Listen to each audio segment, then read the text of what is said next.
Ice fishing season is fast approaching here in the Midwest, and for many of us, that means panfish time.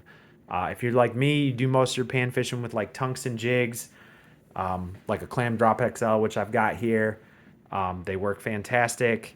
They're very versatile. I use these on the ice. I use them under a bobber in the spring, summer, fall. But I always do these two things with it. The first thing I want to show you is how to tie a super simple, super fast loop knot. I don't know the breaking strength on this. I don't have any trouble landing bluegills, crappies, whatever. We've landed plenty of pike, bass, everything on this knot.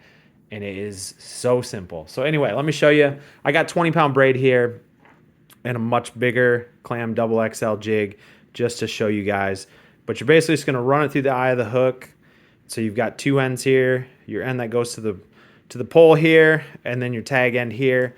It's going to take those ends, put them together. Put them together, and you're just going to take your jig, go around one time, go through, go around one more time in the same direction, go through, and then just pull it tight.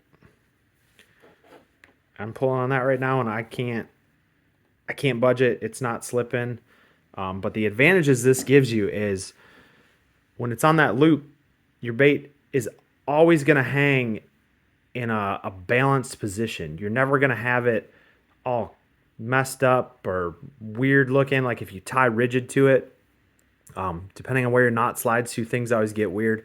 It always comes back to the same exact spot.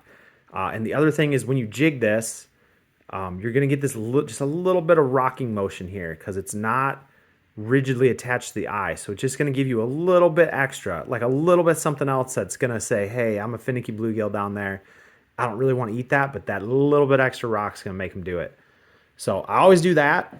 And then the other thing I do is, when you get a jig, you pull it out of the box, you can see this hook is always right in line with the line tie. So I like to bend my hook out a little bit. It's not as critical on a bigger jig like this, but some of the small ones with the small hooks, I'll take my hook and I want to bend it out towards me and also out to the side. So when you set the hook, it's kind of got a little bit of angle to grab onto something, and I think you're going to have better hookup success. If you've ever watched bluegills with an underwater camera or done any sight fishing for them, it can be amazing how you can see them totally eat your bait and then it just goes poop, popping right out. So if you do that to your hook, it will make a difference.